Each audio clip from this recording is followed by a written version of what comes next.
Prabhu and Nikhil Prabhu and Raju Prabhu and Vyom Prabhu. So very happy once again. I hope our investment of time will bring together some good jewels from this treasure box of wisdom shared by Prabhupada. Nowadays, actually, so much is going on in society, whether it is that Sushant Singh Rajput's suicide or in general also, no, people are so much insecure about this corona thing and economic kind of meltdown and people losing jobs, right? And so many other things happening. So from small to big, whenever these things changes happen around us in our life in this world, it actually gives us an opportunity to learn something. So we keep our eyes open, we can by what's going on around, and we can learn a lot every day. Here we can graduate in undergraduation every day. We can remain a learner, and that's so beautiful. So beautiful. So meditation actually is anything which leads us to remembrance and appreciation of the Supreme Lord and a more awareness, a more vivid awareness of our relationship with Him and a freshened up determination to attain Him, to practice our spiritual life. So actually, really meditation is this only to become more and more appreciable and more remembering the Supreme Lord by seeing by seeing whatever situations come around us. Second, to become more and more vividly aware about our relationship with Him and our not being related directly to this world. And third is to become again more and more determined to attain and to practice spiritual life and the need of spiritual life thereby. And therefore, real meditation can only be open-eyed one. So, of course, we can be closing our eyes while chanting Hare Krishna. But I mean to say that meditation is not so much done in the forests and in the mountains of Himalayas and all, but it is more done inside our mind, inside our heart, when we are open to learn from everything happening in our life. So let us enter into another session in the course in the school of life. Yes.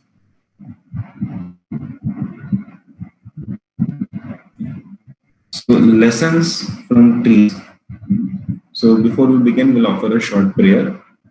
Om Ajnantimirandasya Jnananjana Shalakaya Chakshurummilitam Yena Tasmai Shri Gurave Namaha Namo Vishnupadaya Krishna Pristhaya Bhutale Shrimate Bhaktivedanta Swamiti Namine Namaste Saraswati Deve Gaurani Pracharine निर्विशेष शून्यवादी पाश्चात्य देशतारिणे वाञ्छाकल्पतरुभ्यश्च कृपा सिन्धुभ्यैव च पतितानां पावनेभ्यो वैष्णवेभ्यो नमो नमः।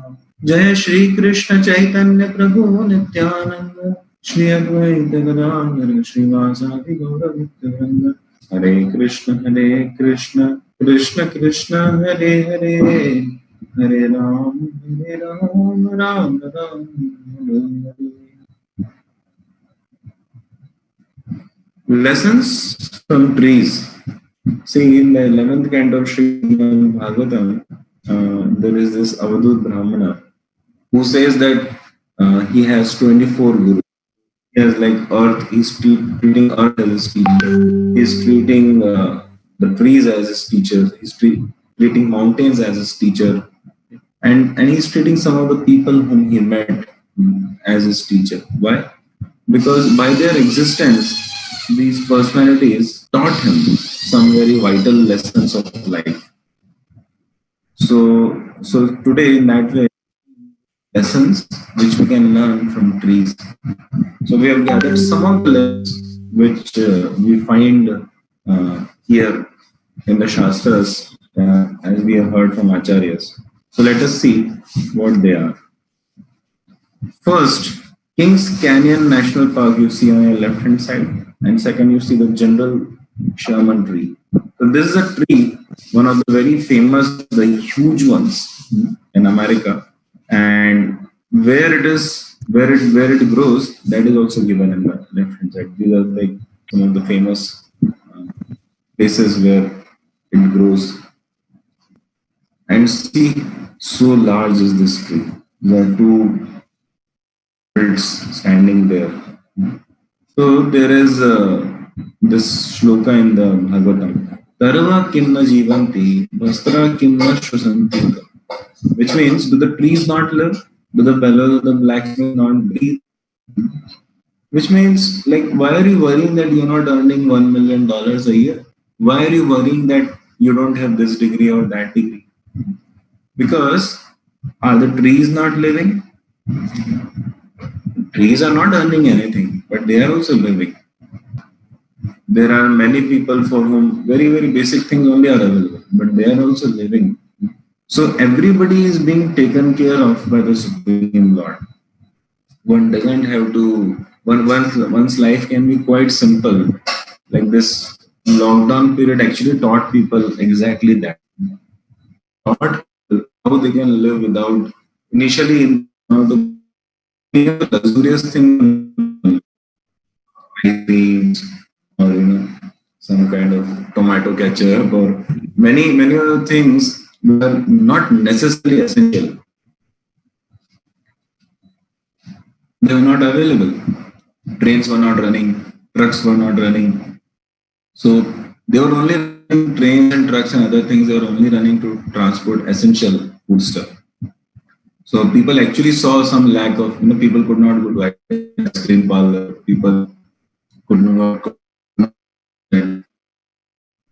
whatever, blah, blah, blah. So the point is that the actually can very easily go on. It's not so complicated the way it has been made.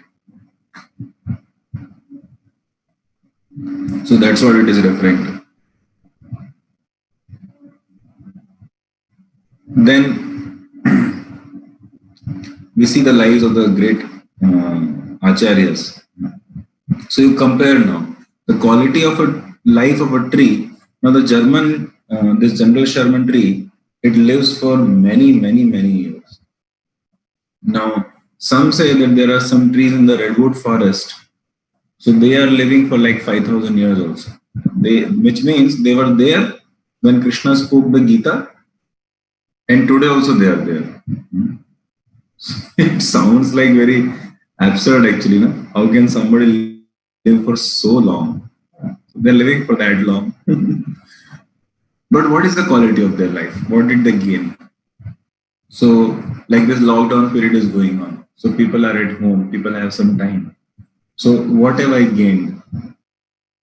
Or some things like that. Not just earning money and other things, but how have I gone ahead in my consciousness, in my relationship with God?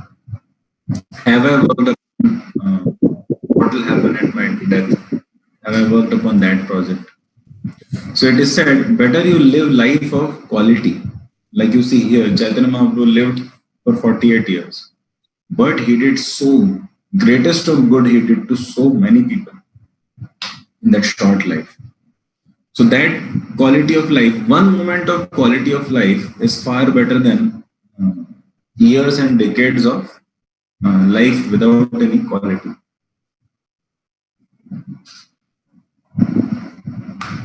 It is said that in the Vedic times, if the jungly animals like foxes and wolves and lions, if they would see a dead man, his body, so they would say to each other, should we eat it or not? And if that man is very sinful and very selfish, he has lived such a life, so they would say to each other, why should we spoil our dharma? अरे भाई हम अपना धर्म भ्रष्ट क्यों करें? ऐसे पापी आदमी, ऐसे सेल्फिश व्यक्ति का मांस खाकर. Why should we? I don't know what to say. Why should we disrespect ourselves by actually eating the flesh of such a person who was so selfish in his life? So there is no point living a life just like that, just existing. But a life should be led of quality. When people really miss, whenever a death will come, people really miss with a smile. People really miss us with our gap is a big gap is felt, a big vacuum is felt in our absence. There was this person who actually had heart for others. So actually, the Vaishnavas, they are known to be like that. There is a very famous song, I think written by Narsim Mehta, the great Vaishnava devotee of Gujarat. So he says, Vaishnava jana to kene kahiye, pina parai jane re. This very beautiful song. Actually, you will find it. You can easily find it on Google or anywhere. This is extremely famous. What is the meaning of this? The entire song is very meaningful, but this first line is the essence. It says, Vaishnava jana to tene kahiye re. Kisko aap Vaishnav kahenge? Whom will you call as devotee of the Lord? Pina parai jane re. पीड़ पराई जाने रे जो दूसरों की पीड़ा को समझता हो. One who understands and has concern for the pain of others, for the suffering of others. One who can feel for it, and one who wants to help them somehow. Of course, the real pida and the root of all pida, the root of all kashta, is our disconnection with the Lord. So it is really a very beautiful definition. So like this tree is teaching us, right? Live a life of quality, not just stand there. Okay, I've been there, in this country. I've been there for so long. Okay, you've been there, so what? Another thing which this tree teaches is, like this tree is so big. This is the real dimensions of a person with this tree. See on the left hand side. So there's 71 feet of distance, X, and the Y is the height of the tree. And there's a person adult standing. So huge tree actually. So, but only when we go in front of such a big tree or such in front of a huge mountain that we realize how insignificant we are. If you look at Mount Everest in photos and all, it doesn't look that big. But then when you go there and see, my God.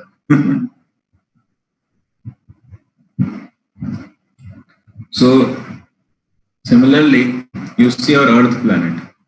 Now below you see our Earth planet as compared to many others. So the Saturn, the Jupiter, in front of them, Earth is like nothing almost. See? Very small ball kept there.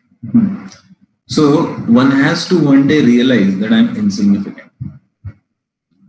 Like earthquake can just come and tsunami can just come. A little virus can come.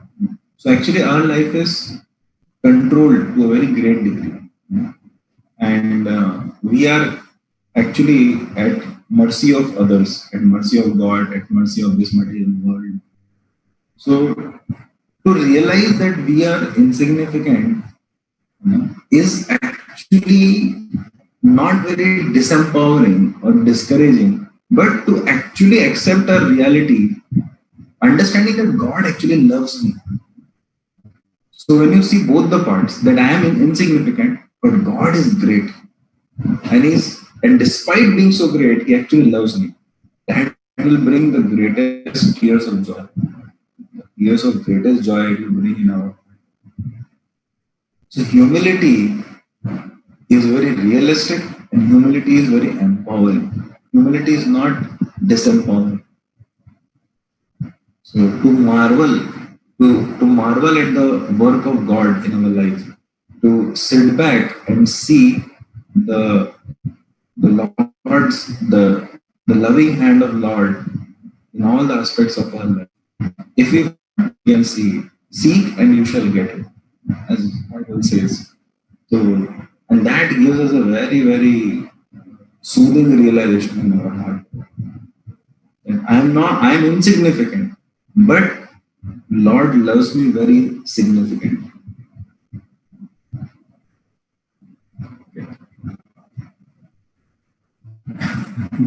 If these people existed, Hitler, Mussolini, Alexander, and Muhammad, Nuri, and all these people, Aurangzeb, and all. But what did they do to the world? Damage, such great damage. At least better than them, just be like a tree. Why? At least a tree can give shade to the person who is going. At least it can give some fruits or flowers. At least it can give some wood, isn't it? At least it can convert CO2 to oxygen. So now we come to one example of redwood forest. So here is a redwood forest. Okay. Now the trees in the redwood forest, very special lesson there is to learn from these trees. What is the lesson? These trees in the redwood forest, they don't have much of the root. So the most important part of the tree is actually the root, because that gives foundation that connects it to the ground. We say the person is grounded. So the entire stability of the tree comes from the root only. Like if any storm comes, so only if the tree has strong roots, deep roots, that it will hold on. Otherwise, it won't hold on. If the earthquake comes, then even big trees who don't have deep roots, they'll just fall off. And they won't be able to take the nutrition from the land if if the roots are very small, if they're not widespread, if they're not deep. So, believe it or not, the roots of the redwood trees are very, very small. They just don't go deep actually. And they're not widespread. And yet, they are the most stable trees, one of the most stable trees in the history of planet Earth. Now, how is this paradox? So, the explanation is that even though these trees are not very deep in their roots, yet all of them are interconnected, they're intertwined. All of their roots are intertwined, which means, like if I am there as a tree, then I have 5-6 trees around me, and they're in different directions, and their roots are intertwined with my roots. So in our life, we can be stable, very, very stable, if our foundation is very strong, if the values we hold, right? If the principles we live by are very, very deep, very, very pure. But then not all of us, not all the time, actually have that kind of wisdom, that kind of depth in our life. So then what will happen in our life? A little storm will come, it will take us away. A little storm of lust will come, it will take us away. A little storm of greed will come, it will take us away. A little storm of fear will come, it will take us away. No, we have a choice. If we are in the association of devotees, those whose roots are quite strong, quite deep. So, individually, we may be lacking that depth which is required in our life to stay stable, to stay steadfast, to stay strong. But when we are connected to each other, so what will happen is those little gaps of incompleteness, those gaps of inabilities, those gap of deficiencies and lackings, they will be more than filled. Yes, Maya can anytime sweep me away from the path of virtue, from the path of devotional service. But Because I am together with devotees, they will hold on to me. This very interesting thing I saw in this rainy season. Our temple here is very, very old. It is, they say it is 130 years old building. So, yeah, of course, it is not very, like, it is risky also to be in that. So, there is a plan. If Krishna will, after a few months, or at least after a year or so, this will be demolished and new temple project will be started here on this very land. Because even though the land is not very big, it is like half acre or so. But it's the location is extremely fantastic in this. Probably there cannot be a better location than this in Gardens. So, so because of the very very old place now, so half of the land is actually 5 feet below the general height, like the general level of the road and the city. So our half of our land is 4 to 5 feet below that. So what happens is like as soon as it rains now, so some parts of the land they really get flooded, and then there are these earthworms and insects. So because if you go lower and lower, so these insects and other things they come out, right? Because the water logs very quickly in the lower levels. So so whenever it rains in this rainy season, there's earthworms. A lot of earthworms come out, and I've seen this. They're so big. I mean, as compared to insects like little insects like ants and all, they're very big. But often in so many of the sightings, a a huge team of rather, these ants, they attack one worm, earthworm, and they totally finish him off. Actually, they make him helpless. How? Because they were together, they were united. Otherwise, an ant is like nothing in front of an earthworm. But because they were together, there is great power in unity. Like they make association of this and this. You know, like everybody wants to make a kind of association or a club or Indian Medical Association, whatever you want to make. When I was in NIT Surat, they had this party system, Rajasthan party, MP party. Because in those days, they were they had this state quotas like in every NIT, in every branch, like that. So whoever has come from whichever state domicile, so they would actually be, bonding together. Why people they want a sense of security. Actually. So we may not be having great depths in our personality, in our characters, lekin we can very well compensate for it by being deeply connected, consistently connected, intertwined, not just connected, intertwined. Intertwined, matlab, it's like such a natural interlocking that it can't just come out by little pushes or something. Like you see our wrist. If you observe our wrist, so actually in 2010 I had got fracture in my left hand, wrist and arm, in my left feet also in Bombay. So I still remember seeing at the doctor's place. So they showed this X-ray image and all.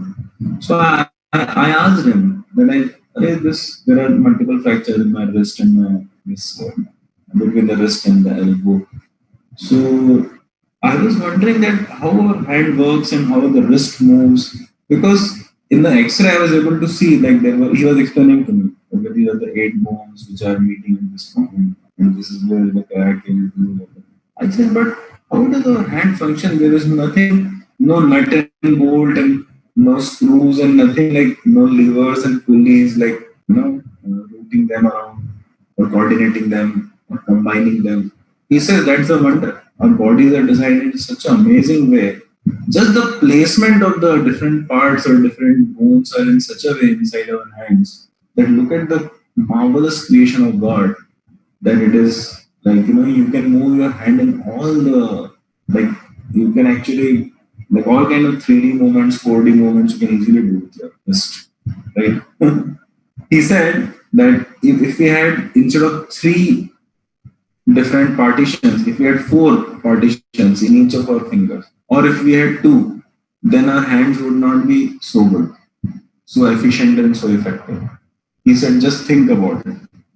Exactly three partitions were needed in our hands for us to be able to be practically so effective. And he said, in our wrist also, exactly these bones are just perfect. We didn't need more, we didn't need less.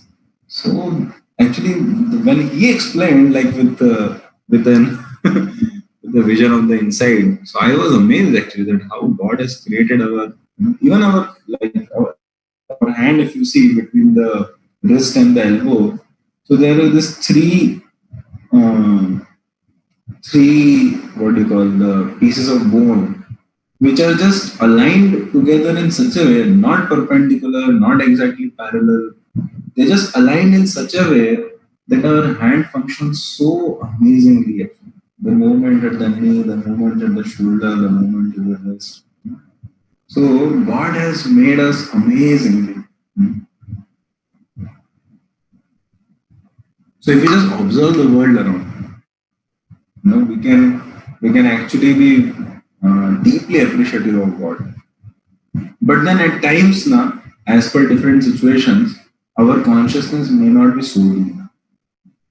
Not at we may not be able to enable ourselves in different circumstances to be very deep in our thoughts. Then how do we take shelter of God? How do we remain stable in our life? We can do that by connecting to each other very deeply, especially by connecting to those who have stronger, deeper roots than us. So this is the most amazing funda of life. That if you're together, if your roots are intertwined, then what happens is even the greatest of earthquakes, the greatest of wonder, what do you call this? In US they come a lot. Cyclones, okay, or whatever other things. So they cannot just sway us away. That is what is explained by this. Another thing by this redwood forest. So whenever there is fire in the forest, so what happened now, at one point of time, this California Forest Department, where the state in which they fall, so they started actually controlling the forest fire so much. They saw that almost like every year or every 2 years there is forest fire in these areas. So they started trying to make sure that there is no forest fire. Okay, fine. But then they noticed that the newer trees were not coming in the forest. So then what happened? They started observing that actually when the fire comes in the redwood forest, it is a favorable thing for how. So the seeds for the next generation of trees, for the newer trees, which are there in this redwood forest. So those okay, I'll show you.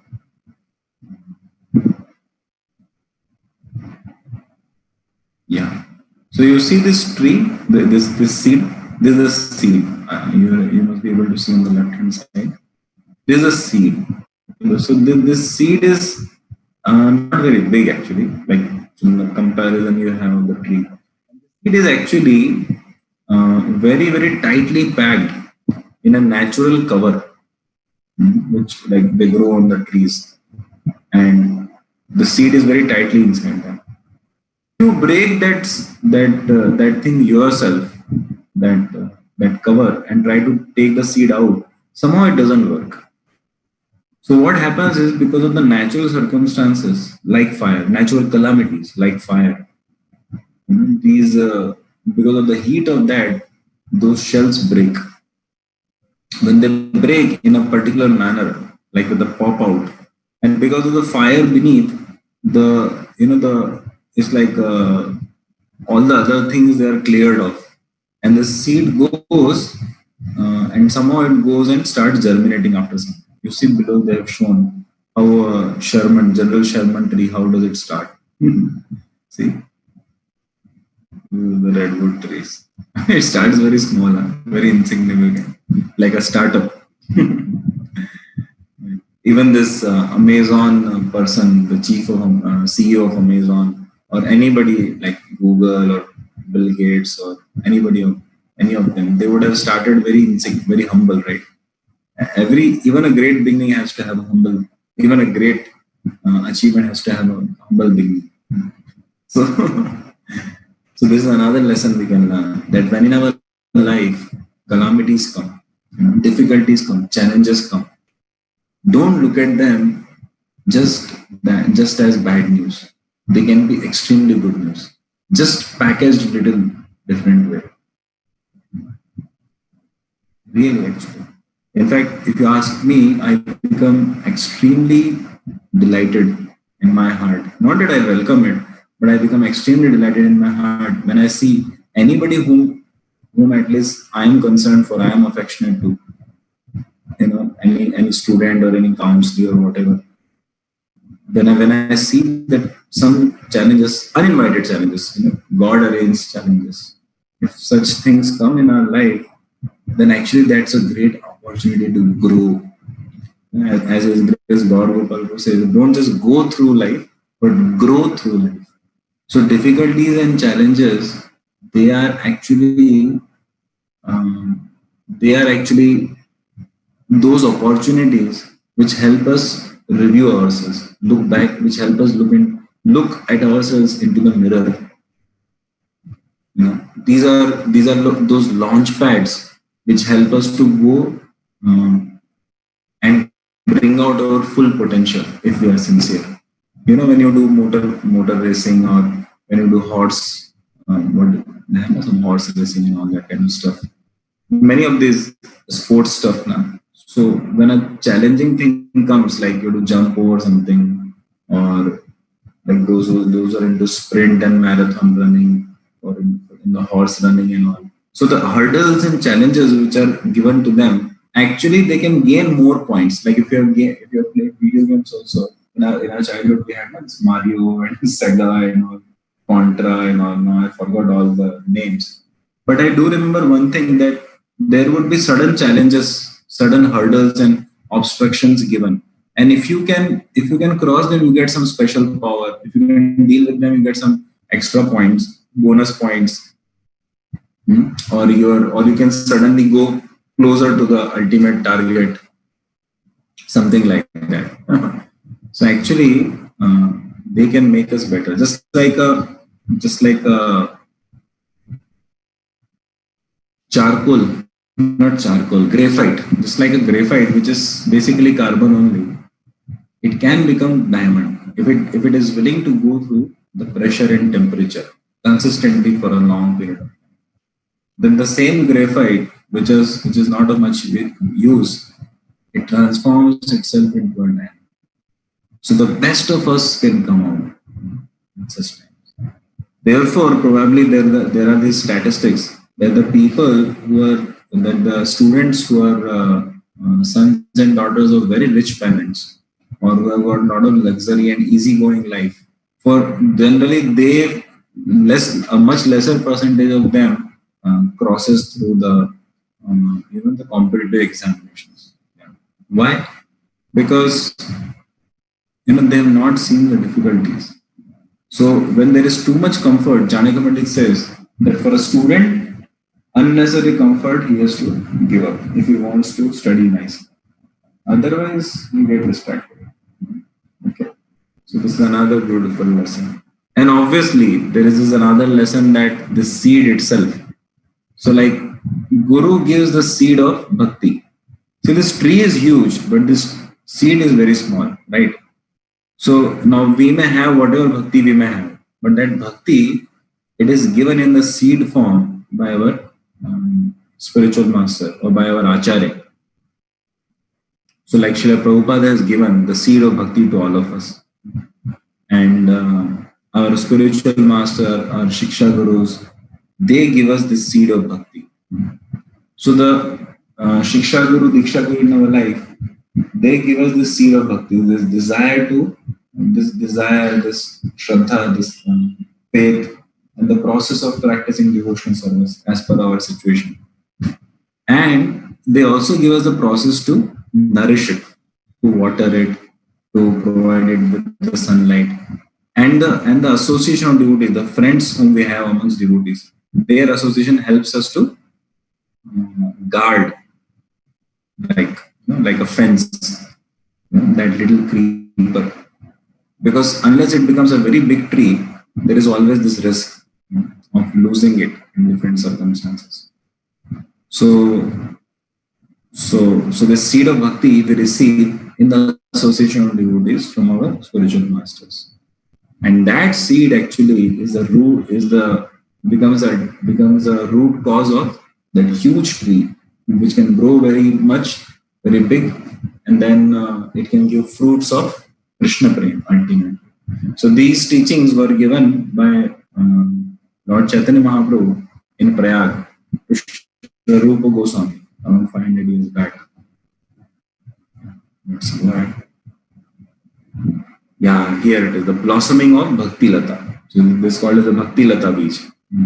So Guru gives the seed, and finally, you see the ultimate fruit is Prema, Krishna Prema. Because this tree, if you can help it survive for some time, then it will grow, it will grow beyond the layers of material world, grow into the spiritual world and give Krishna. Now this is another lesson, very famous one rather. So this is called as a tree of life.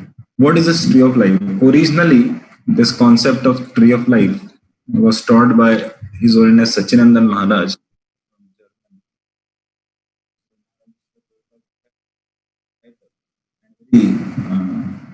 Very wonderful preacher actually of Krishna consciousness. So what he has taught is that our life, all of our lives individually, can be compared to a tree. How? See, a tree has three parts.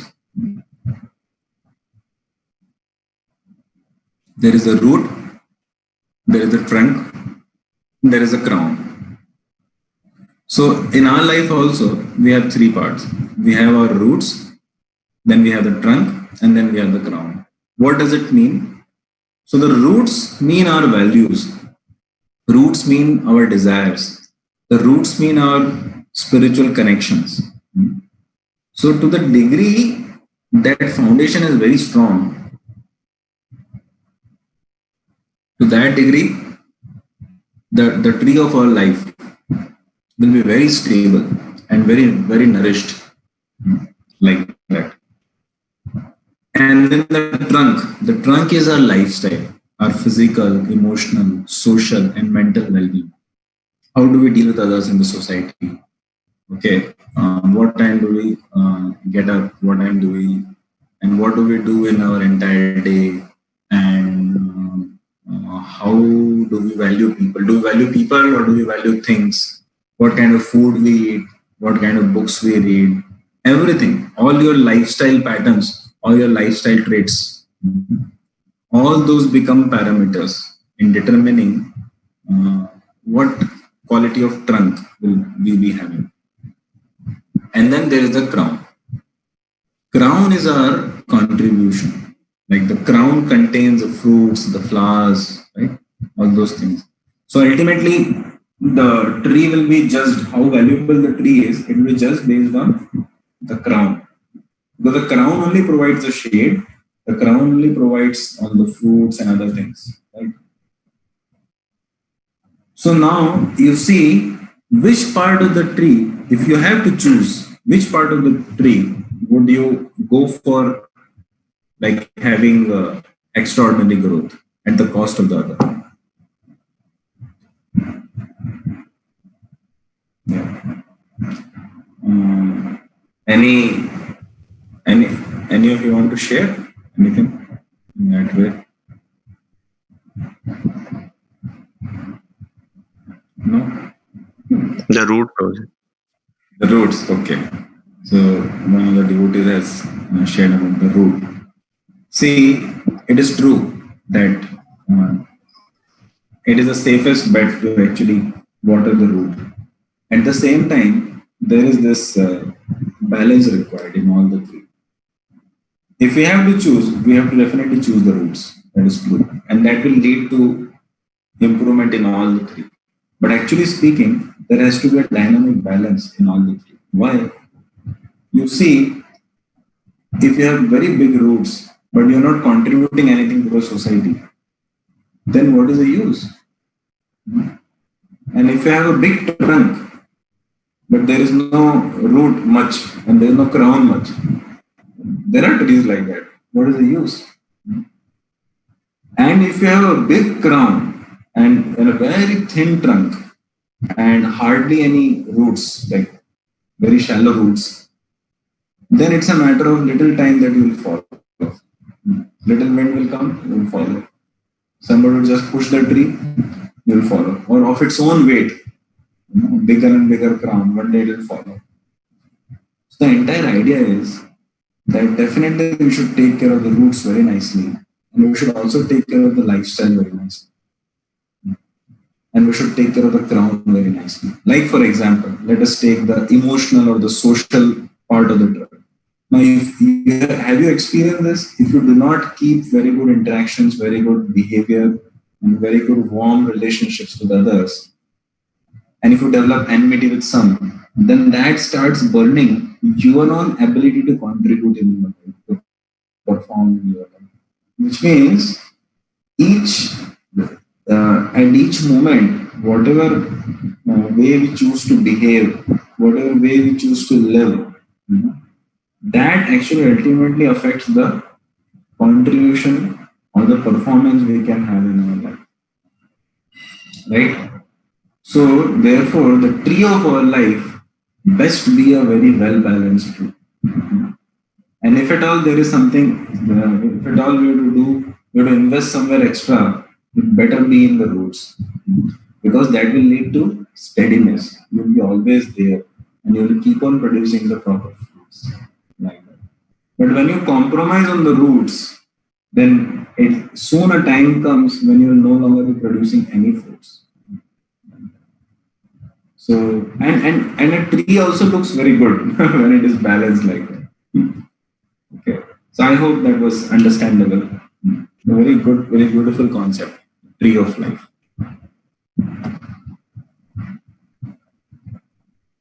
Yeah. See, here is the intertwining one. Friends forever. So this is another lesson from the trees. What is this lesson? You see, nobody should be proud actually. Why? Because in that redwood forest, their roots are so intertwined that even the roots of a brand new member of the forest, like a new tree has come a few days back, little tree, okay, is not very big. Even that tree's roots are contributing to the strength of the oldest tree, of the Acharya tree in that forest. Correct? So if I am the so-called biggest person, I should not be proud of my own stability by myself. We are highly interdependent. I mean, we are highly dependent on others, mutually dependent. And therefore, Vedas say, or Vedic cultures says that the philosophy of life is, or the model of life is that of interdependent model.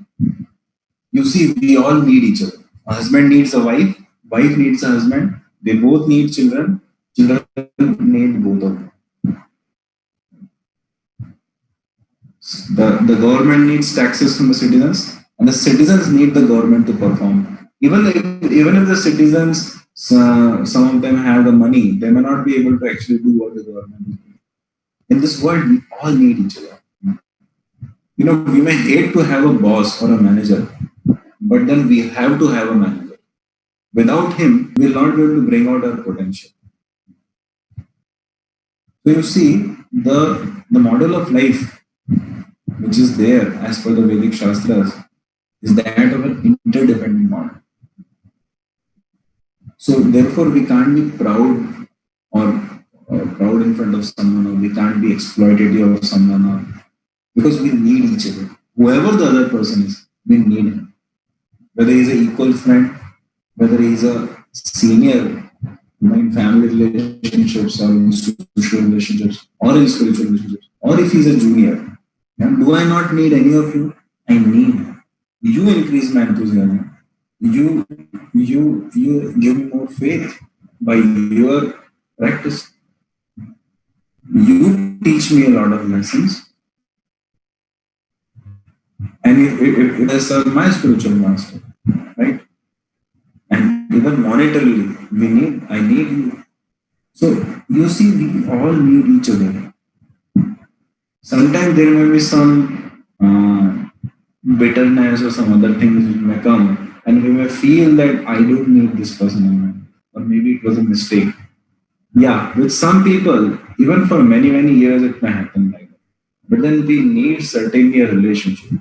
In that, okay, so that person may not be fitting in relationship with us, but that doesn't mean we don't need that relationship. So that is why friends forever, wherever, whenever.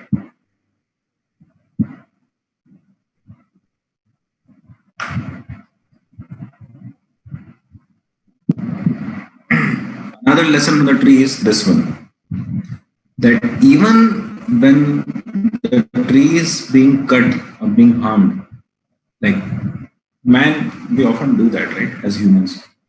But the tree does not protest. Tree gives shade. See, even if this guy is halfway through the cutting of the tree and he wants to take some rest, he may take rest in the shade of the same tree. And if the tree is a fruit-bearing tree, probably he may eat also some of those fruits. See, all these animals there, the bird, the monkey, the snake, they all are taking shelter of the tree. So many insects take shelter of the tree. So this is how we should live in this world. We should be tolerant. Of course, we may not be exactly like somebody comes and axes us off. I don't mean to say that. But as much as possible, we should be tolerant. And God has given us different things in our life. But then they don't actually belong to us. They are properties of God. And if God has given all those things to us, we should share them as per the arrangement of the God. Because we are not the proprietor. We are not the owners. Like there was this Vasudev Datta, no, Vasudev the leper. So he was a person in the times of Sri Chaitanya Mahaprabhu, somewhere in Bengal. And what happened is that whenever like his body, he had a lot of what do you call it? Like कीड़े पड़ जाते हैं ना, pus हो जाता है, and then some of the worms, some insects are there, like in those worms or in those pus places like that. So it will look very horrible actually. So whenever there's some of those insects, so like sometimes while he's standing and talking to someone, and so much painful, like those insects are there eating up his body. So like sometimes one of the insects would fall off on one of his wounds. And what he would do, he would gently bend down, pick up that insect, and again place it in the same place in his body. Oh my God. So Chaitanya Guru asked him, what are you doing? So he said that this body is not mine. It belongs to this material nature. And material nature belongs to God, Krishna. So if Krishna has placed this person also in that, so that body is a shared body. So this Chaitanya was shocked actually that how he can be like that. The entire idea is we may not have capacity to be like Vasudeva the Lord. But when God has mercifully given to us in this world, He's given time, energy, money, resources, talents, abilities, opportunities. So as much as possible, if we can utilize them selflessly in the service of Krishna and devotees and others, that pleases the Lord very much. And that instills in our heart a much clearer vision and the conception that actually nothing it belongs to me. I'm not the proprietor. God is the proprietor. He is the enjoyer. and therefore it should be used in his service. And so this is another lesson from the tree. Just like Ambarish Maharaj, the very person Durvasa Muni who tried to harm him through that demon, who tried to rather kill him. And then later on, Ambarish Maharaj fasted and prayed for Durvasa Muni's survival. If it was not for Ambarish Maharaj, Durvasa Muni would have died. So, to whatever capacity we can, to whatever degree we can, we remain tolerant, understanding that everything is an arrangement of the Lord. So I should not become upset with the instrument of my karma. If Lord is arranging something in my life, it is arrangement of the Lord. And ultimately, if it is painful, it must be due to my own karma. So why should I become? It's like becoming upset. Why have you brought this much bill?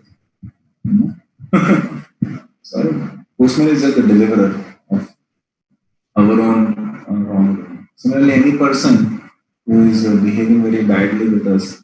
So of course we can, distance ourselves from the person, but we don't need to harm the person. We don't need to develop enmity for the person, hatred for the person. Hatred for any living being, for any cause, can actually be a very disturbing element. And what to say if we try to harm another person? Definitely should not. Every person is part and parcel of Krishna. So we may distance ourselves, may make the arrangement for self-defense if that is not within our capacity. But the point lies there that a person is tolerant, understanding that it is Krishna's arrangement. We do the needful. It's not that we don't do prayers. We do the endeavor, the optimum endeavor. But ultimately, being tolerant means it's a happy tolerance. What is that tolerance? Oh, my dear Lord, I tried my best in this situation. Now, if it is not working out, that means it must be your desire. It must be good for me. I tried to work hard during my semester. I studied a lot, and still, finally, at the last moment, I got sick. It was beyond me, and then I got failed. That means you must be wanting to teach me some lesson. It must be my karma. I was not involved in that crime, but I was just there on the spot. I happened to be on the spot, and I didn't know, and I got caught by the police. I'm trying everything I can, but then people are misunderstanding me. Okay, there is a case put up against me. I'm trying my best, but still it is happening like this. That means there must be some good secret thing for me in this, which, because ultimately you are arranging it. So one doesn't become frustrated. Okay, one doesn't become frustrated. One remains calm and cool, and one learns to deal with it. And one looks for what is in it for me. Why is this happening to me? What does Lord want to teach to me through this? There are things which happened in my life, and I was really shocked. Why is God doing this to me? Even before coming to devotees association, after coming to devotees, there have been times, and in the instance, we really wonder why this is happening to me? Why Krishna is doing this to me? But just like a small child, for him, sometimes the discipline offered by the parents, the punishment, or sometimes some of the decisions taken by the parent for him but really, he may not be able to understand, translate them, look like absurd to them. Why? But if he has little faith on the parent, that they actually love him, that is well wishes, and he tries to properly look back, then why this may be so, then he may surprise himself actually.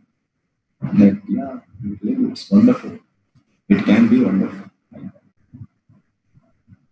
So that's the idea of tolerance. Tolerance is a very happy tolerance. That is spiritual tolerance. Not just tolerance like from 1 to 10, and somehow digest your anger, eat up your anger. Not like that. That is artificial tolerance. And we also learned how the tree wants to serve others to its best of the capacity. Other animals or everyone in that matter. It doesn't want to keep its resources by itself. Okay. So now is the lessons from the moth. But our time is only 5 minutes left. I'm not sure whether I'm supposed to keep going ahead. Anyway, I'll go ahead and I expect from Himanshu Prabhu or Prem Prabhu, they can maybe update me. What is the, what should I say? So, lessons from the moth. What is the lessons from the moth? This is also like this Avadut Brahmana. He says one of his 24 gurus is one person is moth. So moth is a, I don't know what they call in Hindi, but I think they call it patanga. In the place where in my native, like in Rajasthan and MP, they call it patanga. पतंगा मतलब एक छोटा सा insect होता है, वो रात में आता है और अगर आप एक बॉन फायर टाइप जलाते हो ना, you put up a bonfire or something, then it has this tendency of going straight for it, you know, like क्या बोलते हैं आप, head on collision. Or in the daytime, if you wear a bright, you know, bright yellow T-shirt or something, then they'll go straight for it and they'll stick to it. They think it's like fire. So this moth, it teaches a very vital lesson.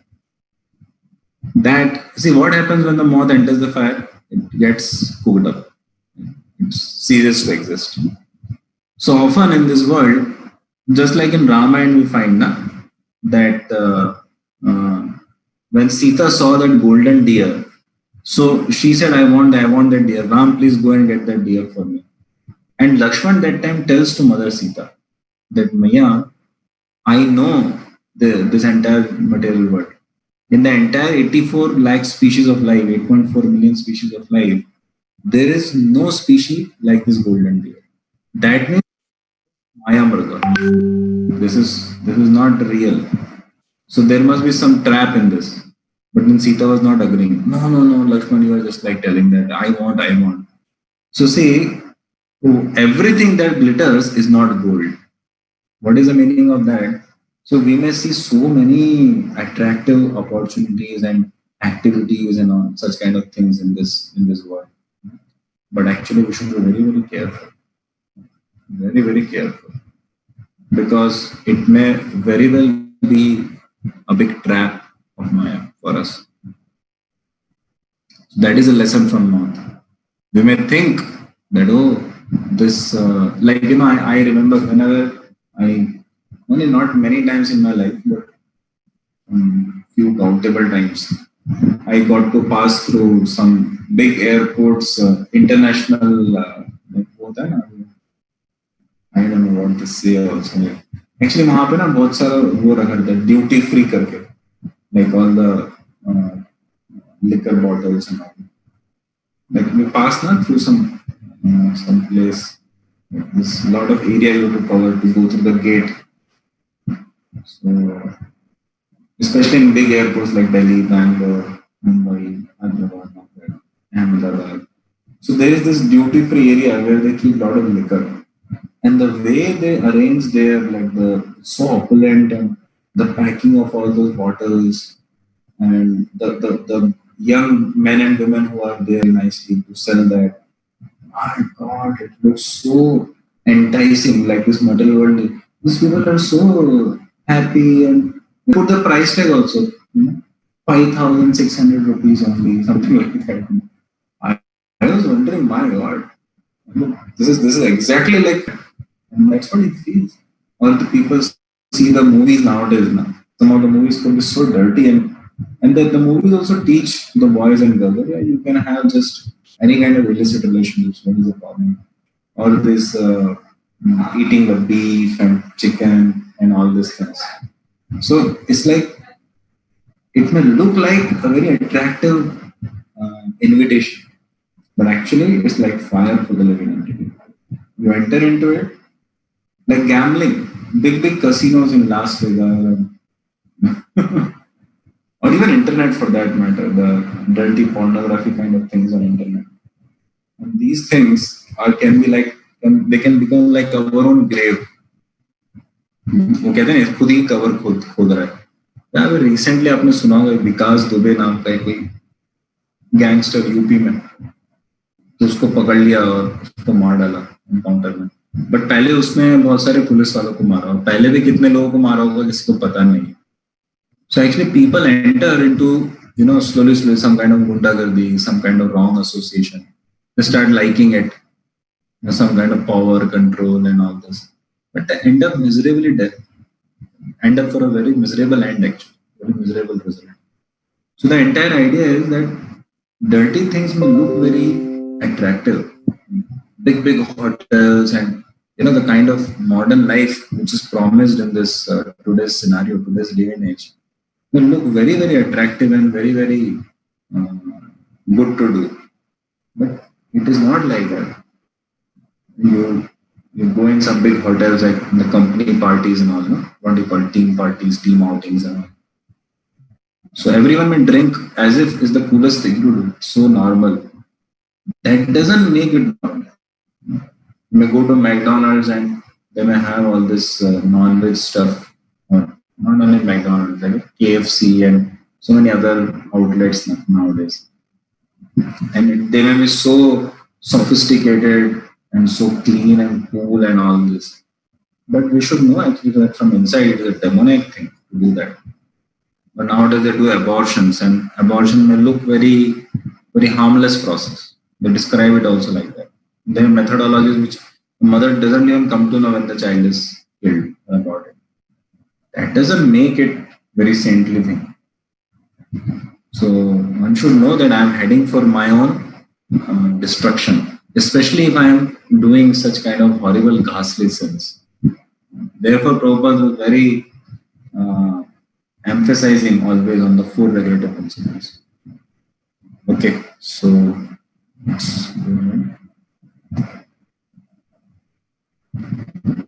lessons from elephant. So I think this one is very famous. You must have heard this. That how that moth one lesson we saw, and we saw many lessons from the trees. And now this elephant. This is also one of his gurus, 24 gurus of Avadut Brahman. So what is the lesson from the elephant? You see how they catch an elephant. The elephant hunters, they know the biggest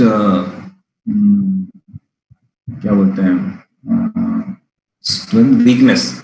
The biggest weakness of elephant is that it has a lot of urge for sexual gratification. So what they do is they train a female elephant, a she elephant, very nicely. What this she elephant does is she goes, see here this left hand side is she elephant, right hand side is he elephant. So see, for us they may look same only. What is the difference? That is another lesson.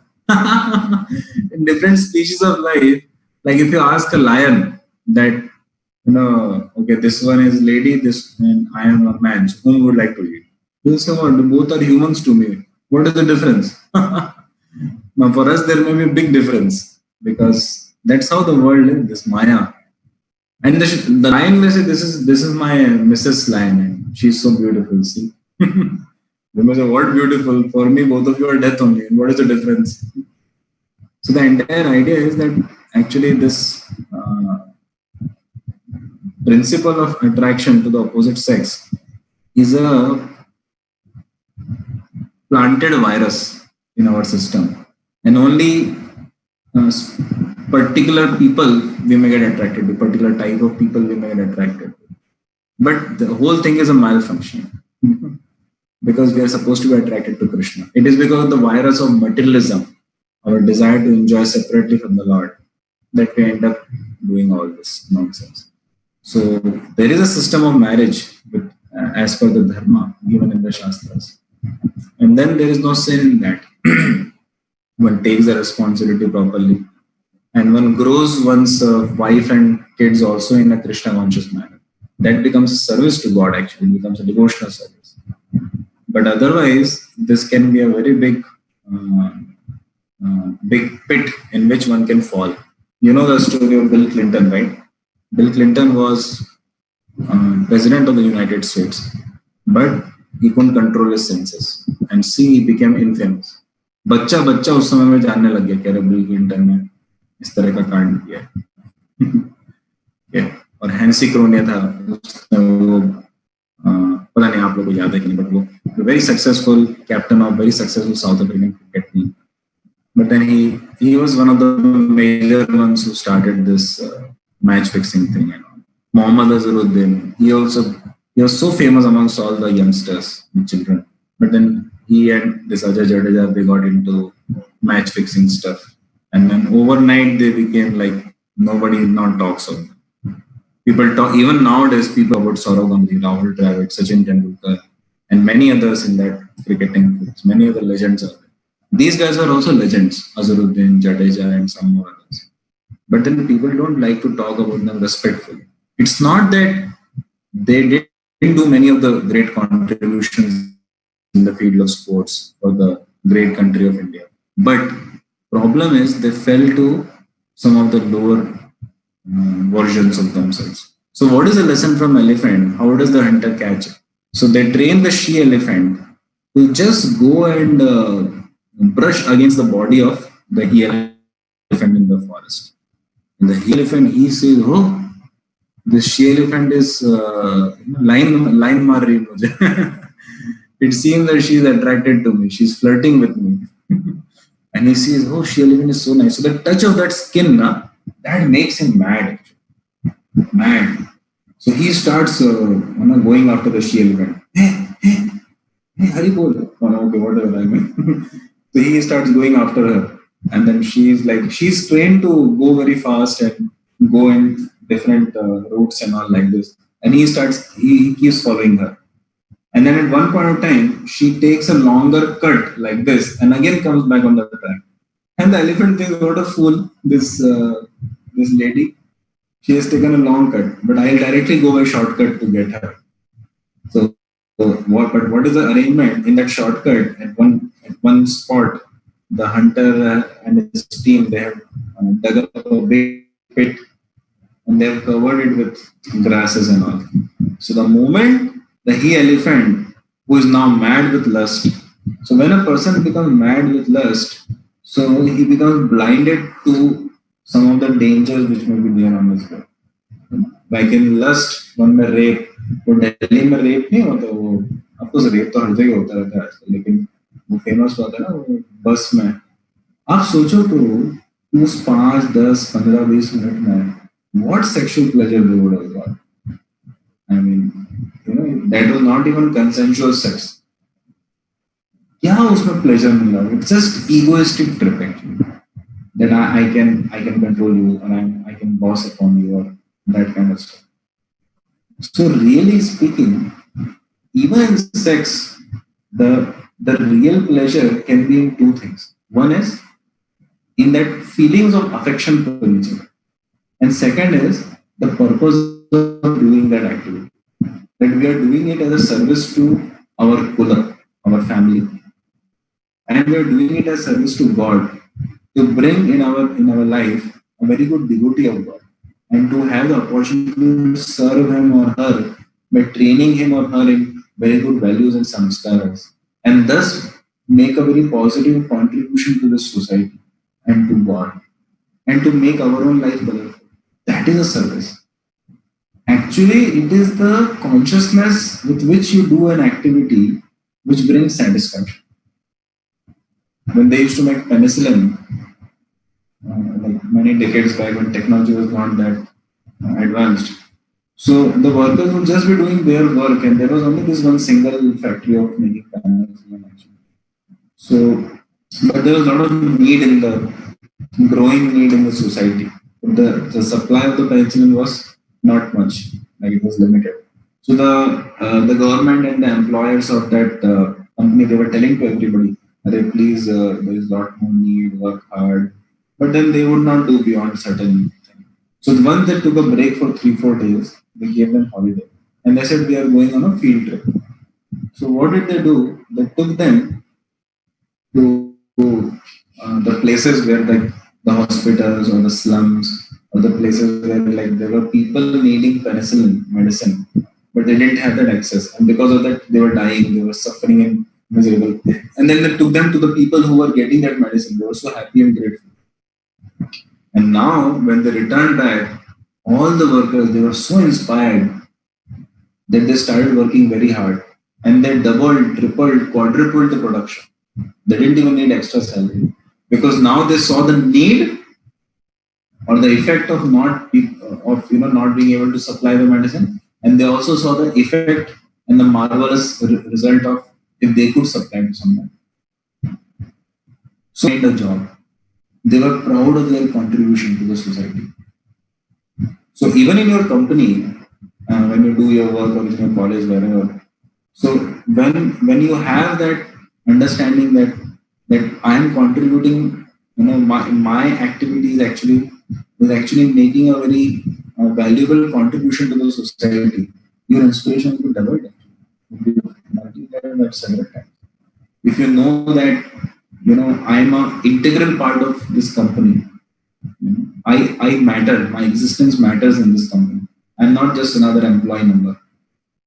Then there will be so three things they say that if one is proud of that, then one's work in an organization or one's role in a family or whatever, it becomes a very pleasant experience. One is very happy to be that. What are those three things? First is the cause. Like those penicillin workers, they were like the cause. For what cause I am working? Is there a need in the society? See, only doing our job for money or only doing sex for just the pleasure of it, that's only initial in the honeymoon period of our job or in the honeymoon period of marriage, that consciousness is there. But it just in a few months only it fades off actually. The joy of getting that SMS of your first salary being credited. Oh my God, I first time got this much money in my account and this is mine. I can do anything with it. That kind of thing. 1 month, 2 months, 3 months, and after a few months it just fades off. An SMS will come and all. It doesn't become a big deal, right? Or the initial enthusiasm splurting up when you enter a big college or something. Similarly about marriage, not a big thing. But if you are having that consciousness that the cause, like for which this company is working for, like those penicillin people, when they became conscious of the cause, they were extremely enthusiastic and positively proud of their like the cause. Second is one is proud of the company one is working for, like company is organization. Like I am in ISKCON, like for that matter. So I am very, very proud of the cause for which ISKCON is existing, and I'm extremely proud of ISKCON society. That what amazing thing ISKCON has done and is doing, and what promising future it is holding for this world. Prabhu is to say that when this world will realize that ISKCON saved this world in the darkest hours of need, and with the disease of materialism. So, and the third is one is proud of the people whom he is working with. Like if I look at my superiors in ISKCON society, if I look at my so many of my equal friends in ISKCON society, I'm totally proud of them. If I look at the team which is apparently under me, but actually we're just a team together, and I feel proud of each of them actually. Each of them is a irreplaceable gift of Krishna in my life. I can't think of life without them. They all matter a lot to me. My life will be incomplete or even unmeaningful. So, and as Krishna and Prabhupada and my Acharya and spiritual master have the reward for my devotion service, they have rewarded many times over. Much, much, much more than what I have done or I have deserved. Why? Because they have given association of these people in these devotees. And I just can't thank them sufficiently in my entire lifetime also with any kind of dedication. So when we are proud of the cause we work for, the organization or the team we work for, the nation we work for, and when we are proud of, when we are very happy, uh, we feel very fortunate and grateful for the people who are there in our lives. So what happens is then even an activity like sex, it really becomes pleasurable. Okay, why am I doing it?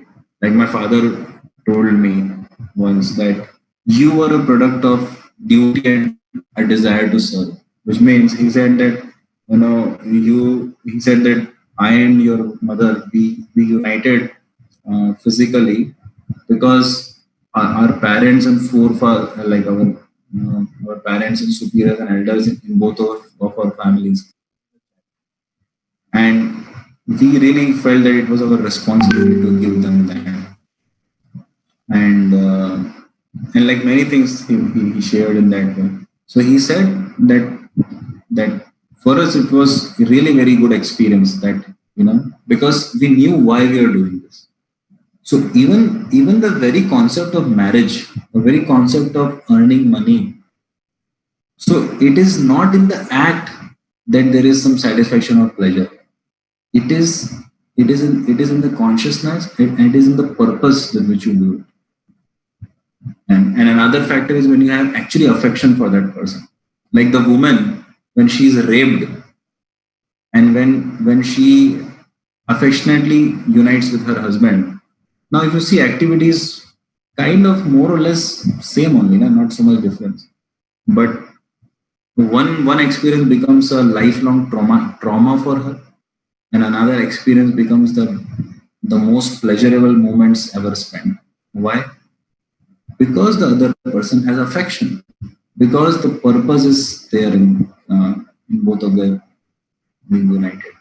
So this is so now, but the elephant gets caught. Why? Because the same energy, the same sexual energy, which is supposed to be utilized as a positive service, becomes actually a pit. The reason to fall into the pit, the ditch. So we have the energy of money, talents, time, and sexual power, and whatever else. But those energies we are supposed to be channelizing in the right direction with the right attitudes. Then they become meaningful. Then they become rewarding in our life. So